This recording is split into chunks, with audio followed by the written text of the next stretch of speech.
Hey, what is up guys, this is Cobb. Welcome to the absolutely stacked account of Mr. Shifu Shi, who's struggling with Hydra somehow with this insane account. While some of the gear sets on the champs have been removed, I guess in preparation for this takeover, once you get to inspect the gear sets equipped on some of the champs on this account, I can begin to see some recurring patterns, some issues. We're going to be fixing all kinds of champion builds on this account, which unbelievably has never been able to deal like 1.5 million damage or more than 1.5 million damage to Hydra in a single key.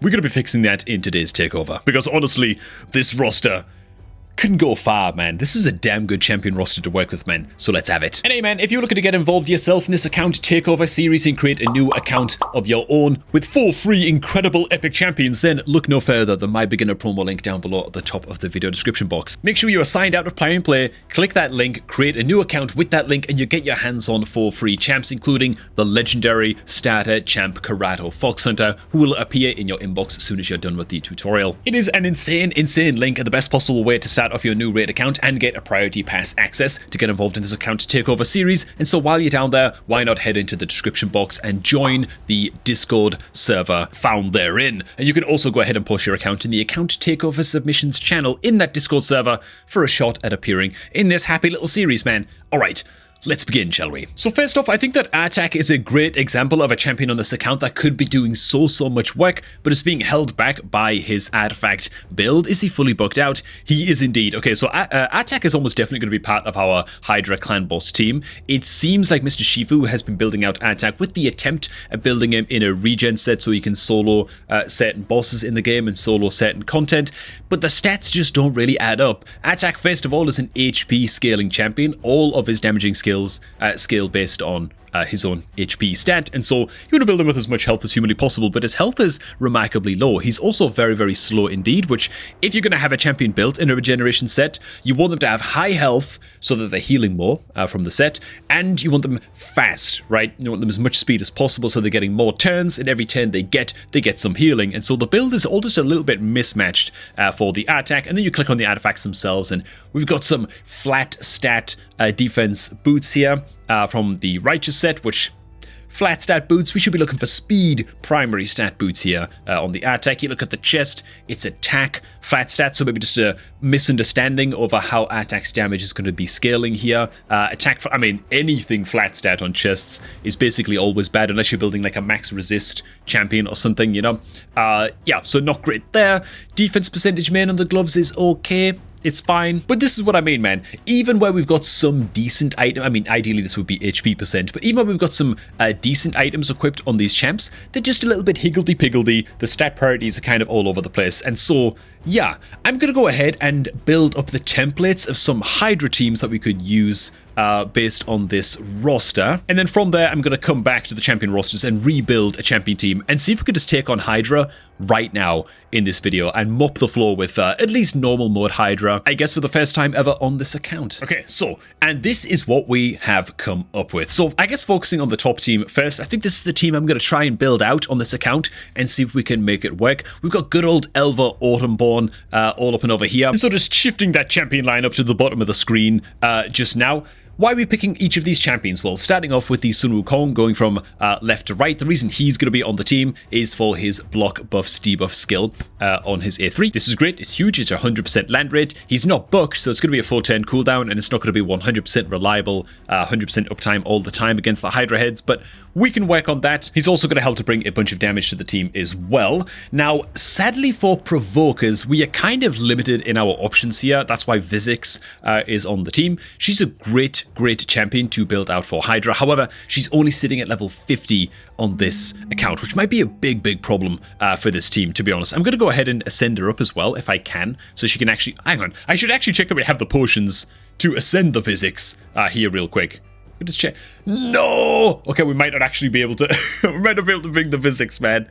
Hang on, does she take Greaters to get to level 3? Okay, goddammit, screw it, we're doing it. It's going to kind of bankrupt us a little bit of the medium-sized arcane potions, but we're just going to go ahead and mix, because frankly getting this one ascend up on the Vizix is a huge deal. Getting that provoke skill unlocked on her A3. We're basically not going to be able to take on Clan Boss at all without it. Frankly, I'm tempted to go ahead and spend the skill bucks into Physics as well here and just try and get lucky with reducing the cooldown of this provoke, but ain't gonna do all that, man. Oh yeah, the reason the physics is on the team as well is not just the provoke, but it's also a decreased speed debuff as well, man. She's an integral part of this team. So I tell you what, man, let's actually, you know what, I'll still build the physics last, man. Let's just skip on to the next champ for now. The next champ we're going to be building up for the Hydra team is going to be the Artak, and it's going to be a complete gear swap on the Artak. In fact, this is what we have a free gear removal for, which Shifu did say that I was free to go ahead and use, and so I've already got a gear build penned in for the Artak right here. We're going to be switching him over to a Relentless set combined with an Immortal set for all of that extra health,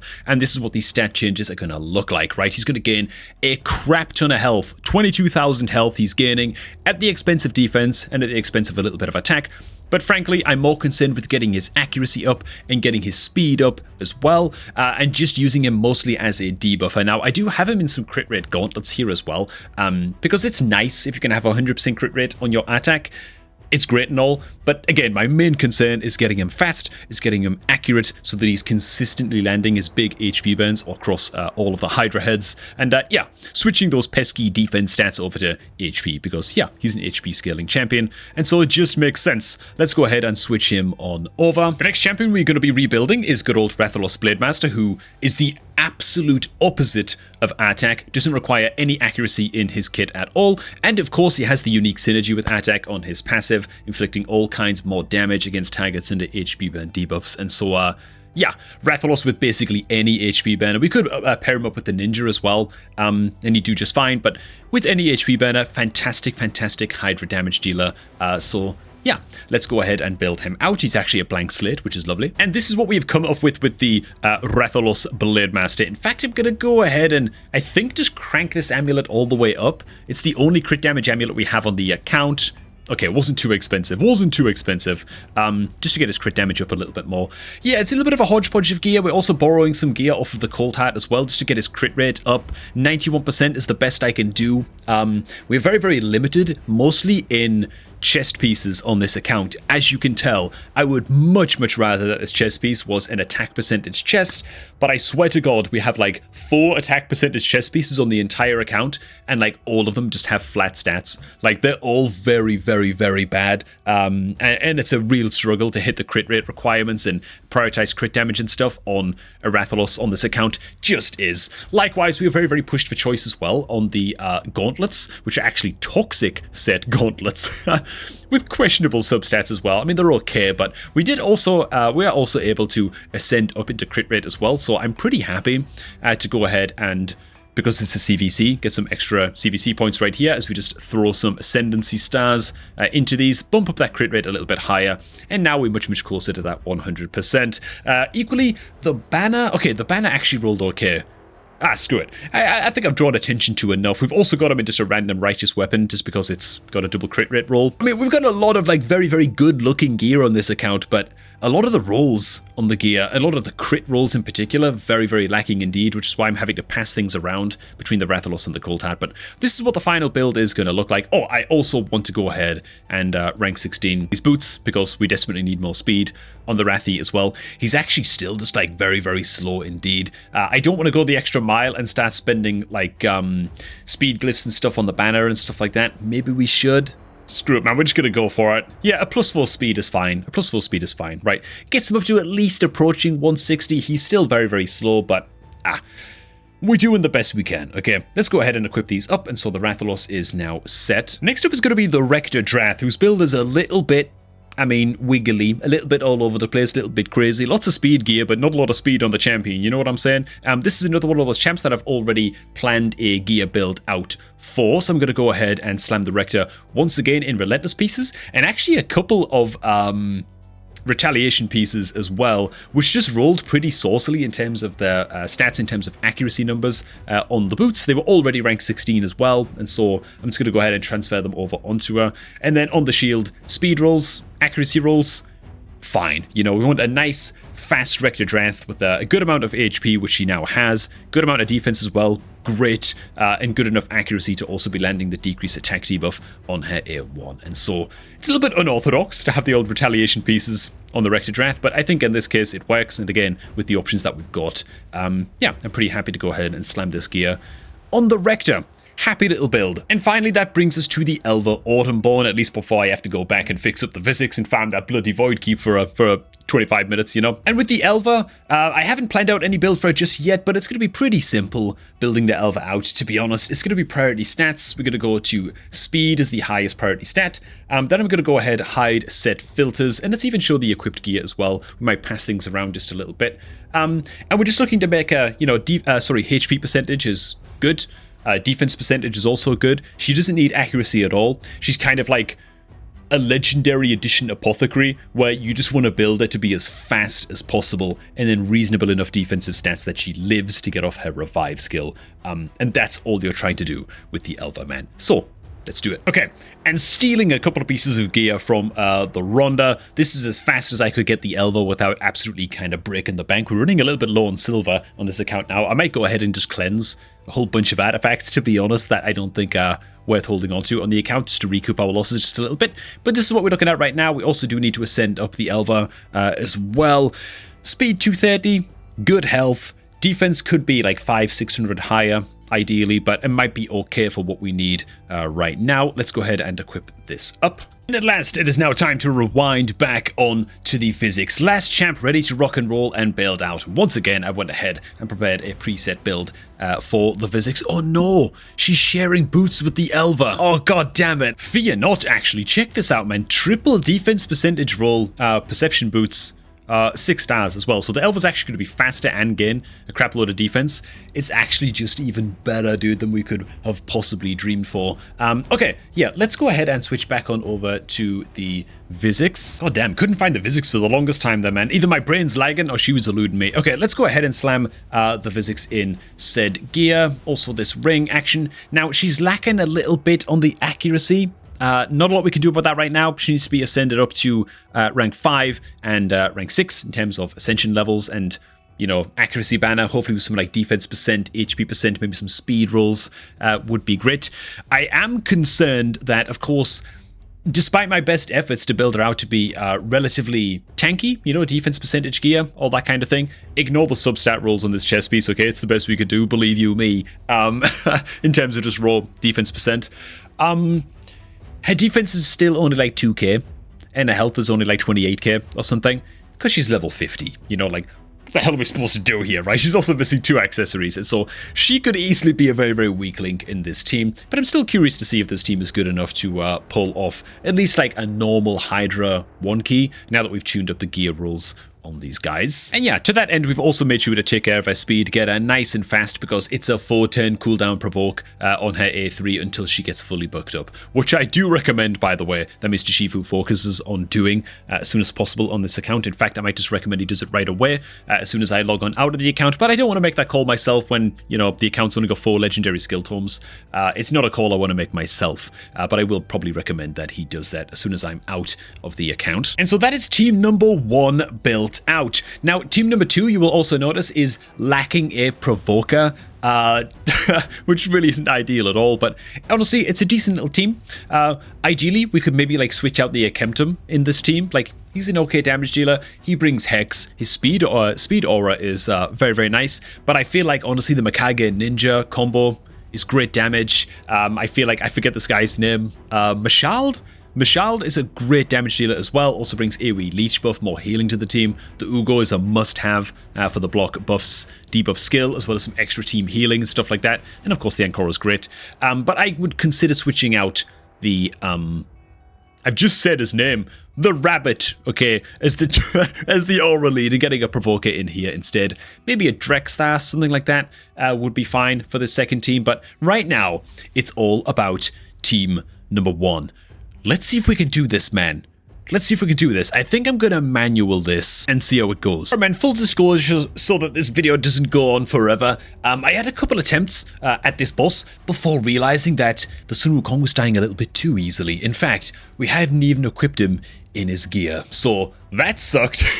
So I left, I equipped the Wukong in his gear, and then I realized that honestly there's too many champs on this team that are not skill booked up. Alright, the Rathalos was one of them. His damage sucked, was no good, so I went ahead and I switched in the Ninja instead, and the Ninja seems to be doing much better damage indeed. But yeah, just the lack of skill books on this team, really painful. Also, where's the Vizix, right? Rathalos is gone, the Vizix is also gone. At level 50, she just doesn't have the survivability to get the job done in this encounter. I do recommend that this account takes her up to level 60, right?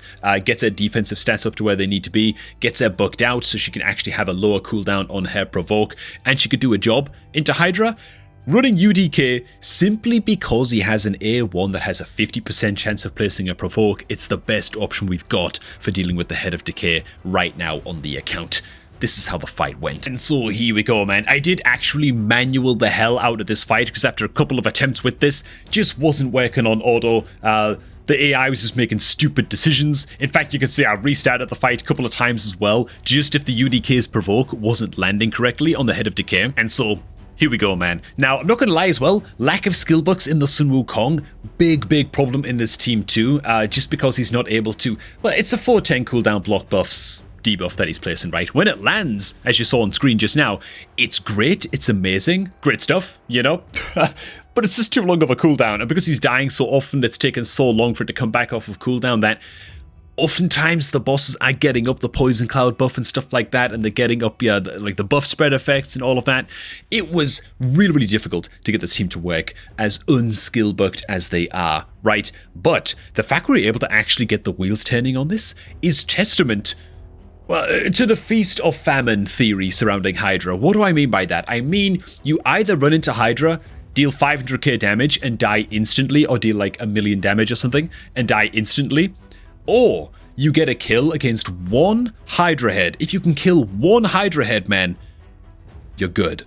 You're golden. The wheels are turning, right? Suddenly the entire dynamic of the fight changes, you're dealing with less mechanics, and things start to kind of snowball in your favor a little bit, and oh crap, I just fat-fingered something on my keyboard. But yeah, suddenly like the fight becomes drastically in your favor. So that's all we're trying to do here, man. And again, you're going to notice I'm manualing this fight, because if I didn't manual this fight, when the Sun Wukong's dead, of course he's got his own automatic revive, he doesn't need to be revived.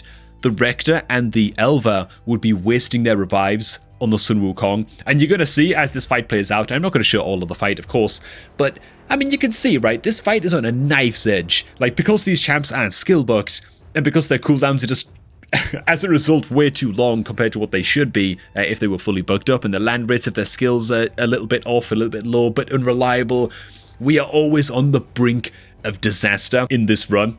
And so when I finally got the first Hydra head dead, I was so... I mean, you can see right now, dude, all of the Hydra heads have... they've all stolen and buff spread our, you know, healing over time buff. And so every turn they get, they're going to be healing for like 150k or something. And it's just because the Sun Wukong doesn't have his block buff skill active again quickly enough. That's it. Like, there's nothing we can do about it, you know, until the Sun Wukong is bugged up. Now, of course, we do have Ugo on this account as well, and Ugo might be a bit easier to fully skill bug up, because, of course, Epic Champion versus Legendary Champion, a little bit cheaper for us to build out. But, yeah, do bear in mind as well that this account has never passed, like, 1.5 million damage on Hydra before. You need 6 million damage to get the maximum Hydra chest from normal mode Hydra, and so... My real goal on this was to see if we can one key and at least get the first chest from Hydra. We're already there with 2.2 million damage, and yeah. The Hydra heads are healing the crap out of themselves because of the stolen buffs, man. So it was so difficult to get the first head down. Let me go ahead and skip ahead a bit. Okay, and here we go, man. Here we go. I tell you what, Artak is an absolute god. He's a beast. Artak is... just an insane Hydra damage dealer at this stage in the account. Him plus Ninja. So many HP burns. And suddenly we get one of the Hydra heads dead. And it's just a glimmer of hope. You know what I'm saying? I will also say as well that when I'm manualing this fight, whenever it gets to the Rector Drath's turn, I'm very conscious about using her A1 as much as I can on the head of Wrath on the far right side, just because its big old counterattacks, its big AoE hits so hard. And so anytime it doesn't have the block debuffs buff active, which is stealing from us as well, because of course it is. It's all Wukong's fault, man. The fact that this fight is so hard. But anytime I can, I'm trying to get up Rector's A1 decrease attack debuff against the Head of Wrath as well. And yeah, that's helping us survive from time to time too. So it took a lot of manual in this fight. It ended up being like a 15-minute duel with the Hydra, but now that we are starting to get some of the heads dead, it's kind of changing the game a little bit. Head of Mischief is about to die in the middle as well, and that's a big deal. But look at how close to death we are, man, throughout this entire gosh darn fight. It's crazy as hell. This is basically the story of the whole fight. Again, a knife's edge, 1 inch from disaster for the entire fight. Once these champs are booked out, we should have a team here that we can just kind of play on auto. Once the Rathalos is booked out, he might do better than the Artak or the Ninja. We can kind of play around with swapping the Rathalos in and out for some of these champions. And yeah, this is a team, I mean, it's something to build on for the account. You know what I'm saying? And so as I skip on towards the end of the fight, just kind of jumping ahead in the replay, eventually our champs are getting devoured by the Hydra heads, and we just can't break them out in time. And so eventually I just call it. I finish the battle. I say, you know what, screw this, we're done. 16.5 million. Not bad. Okay, not incredible numbers by any stretch, but it's nice to just have this team up and running, man. We did it. Like, it took way longer than I thought it would. It was way tougher than I thought it would. I thought we'd achieve these numbers way more easily without having, like, tag champions in and out and experiment so much. I was so confident in that first team that I made without checking if the Rathalos was booked or not. That was part of the problem, you know, but we got it up and running. That's the important point. And so there you have it, man. I've got one more job to do on this account, and that is to repair the Cold Hearts build, which I broke when I took headgear off of the Cold Heart to try it out on the Rathalos. I'm not just going to move it back. Frankly, we can fix this build a little bit on the Cold Heart, I think.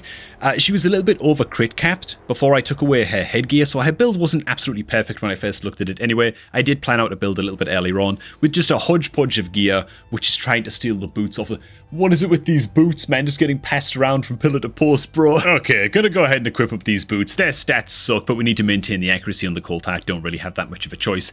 Her speed is not so great. It wasn't very good before, to be honest, so that's fine. That's okay. Most importantly, her crit rate now is much more well balanced, which is lovely. She also gained a whole bunch of crit damage too, and her accuracy is actually in a slightly better spot as well. So the Cold Heart build, all in all, improved, even though these boots suck. And I'm not going to roll up this chestplate, this attack percentage chestplate, to bolster her attack even further, because this account is broke as a joke. I spent every penny of silver. I even sold like 4 million worth in just like trash, flat stat artifacts to try and make some silver back.